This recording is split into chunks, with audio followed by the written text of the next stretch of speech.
अब देखिए लिंग्विस्टिक्स है क्या।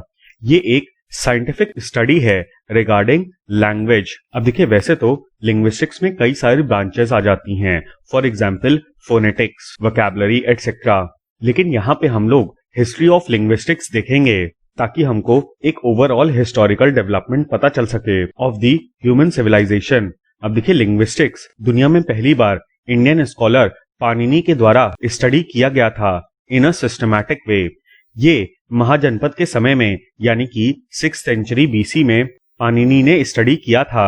इसके बाद टर्म आता है लैंग्वेज फैमिली। इसमें वो सारी लैंग्वेजेस आती हैं जिनकी कोई एक कॉमन एंसेस्ट्रल लैंग्वेज हो, जिसको कि हम पेरेंटल लैंग्वेज भी कहते हैं, और हिस्टोरिकल टर्म्स में इसको हम प्रोटो लैंग्वेज कहते हैं।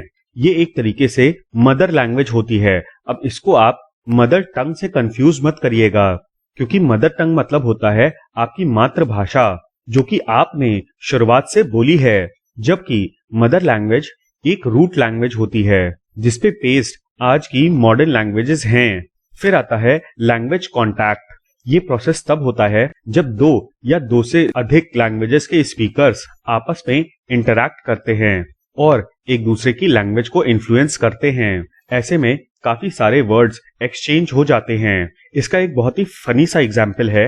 मैंने काफी सारे बूढ़े लोगों को एक शब्द कहते हुए सुना है वैगाबांड, जिसका अर्थ है आवारा या फिर जिसके पास कोई भी काम ना हो। ये एक्चुअली में एक इंग्लिश वर्ड है वैगाबॉन्ड, जिसका अर्थ होता है एक ऐसा ट्रैवलर व्यक्ति जिसके पास कोई भी काम नहीं है। तो अंग्रेजों ने ये शब्द हम लोगों को बोला और हम लोगों ने अपने हिसाब से इसको अपनी लैंग्वेज में अडॉप्ट कर लिया।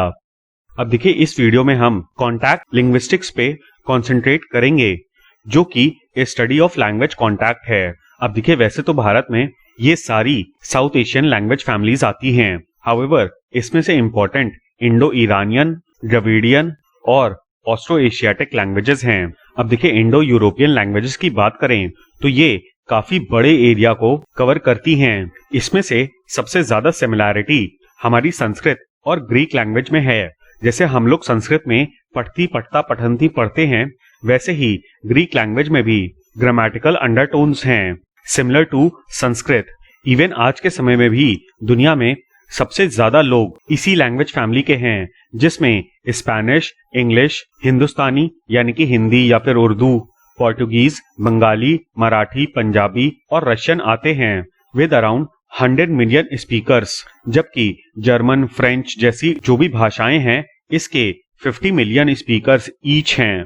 इन टोटल दुनिया की 46% जनता यानी कि लगभग 3.2 बिलियन लोग इंडो यूरोपियन लैंग्वेजेस को एज अ फर्स्ट लैंग्वेज इस्तेमाल करते हैं, मतलब ये उनकी मातृभाषा है। अब देखिए इंडो यूरोपियन लैंग्वेजेस और आर्यन माइग्रेशन को अगर हम लोग साइमल्टेनियसली देखें तो जैसे जैसे आर्यंस ने माइग्रेट किया वैसे वैसे इंडो यूरोपियन लैंग्वेजेस भी स्प्रेड हुई और इसी श्रृंखला में संस्कृत भी भारत आ गई।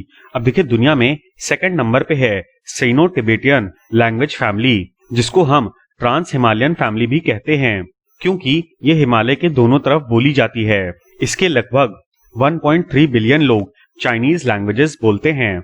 इस मैप में आप सिनो टिबेटियन लैंग्वेजेस का इन्फ्लुएंस देख सकते हैं, जिसमें चाइना के अलावा भारत का नॉर्थ ईस्ट, तिब्बत और बर्मा का कुछ पार्ट आता है। अब देखिए चाइनीज लैंग्वेज के अलावा बर्मीज के सबसे ज्यादा स्पीकर्स हैं, लगभग 33 मिलियन। फिर आता है ऑस्ट्रो एशियाटिक फैमिली, जो कि आसियान कंट्रीज के अलावा भारत, बांग्लादेश, नेपाल और सदर्न चाइना में इन्फ्लुएंशियल है। इसके लगभग 117 मिलियन स्पीकर्स हैं। इसमें वियतनाम में बोली जाने वाली वियतनामीज, कंबोडिया में बोली जाने वाली खमेर और मून लैंग्वेजेस शामिल हैं, और आज भी वियतनामीज और खमेर वियतनाम और कंबोडिया की ऑफिशियल लैंग्वेज हैं।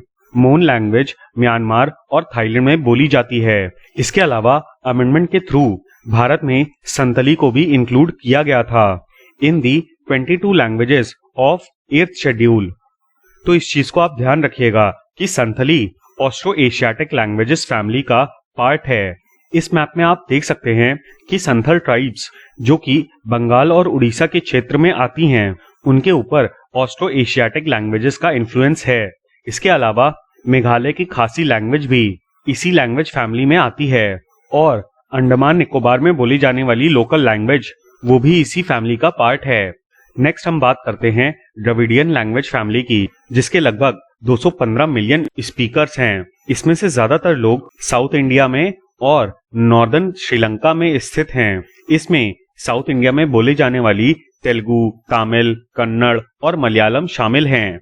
इस मैप में आप द्रविडियन फैमिली का इन्फ्लुएंस देख सकते हैं। अब देखिए, नॉर्दर्न श्रीलंका में तो तमिल लैंग्वेज का इन्फ्लुएंस है, बट सदर्न श्रीलंका में सिन्हली लैंग्वेज का इन्फ्लुएंस है। अब देखिए, द्रविडियन लैंग्वेजेस के बारे में पढ़ना इसलिए इम्पोर्टेंट है क्योंकि ये अरेबियन सी कोस्ट को कवर कर लेती हैं और इंडो आर्यन लैंग्वेजेस के इन्फ्लुएंस के बाद इसमें काफी सारी लैंग्वेजेस आ गईं। फॉर एग्जाम्पल कोंकणी, गुजराती, मारवाड़ी और सिंधी। यहाँ तक कि संस्कृत में लिखी गई ऋग्वेद में भी हमको काफी सारे वर्ड्स द्रविडियन लैंग्वेज के मिलते हैं। और आज भी आप अगर ज्यादातर तमिल और मलयालम वर्ड्स को देखें तो वो आपको संस्कृत में मिल जाएंगे। अच्छा, जो सिंधी, मारवाड़ी और बलोच वाला पॉकेट है, उसके एविडेंसेस की वजह से ही हम लोग ये भी अनुमान लगा सकते हैं कि इंडस वैली सिविलाइजेशन की जो लैंग्वेज है, जिसको कि आज तक डिसाइफर नहीं किया जा सका है, वो एक द्रविडियन फैमिली की लैंग्वेज थी।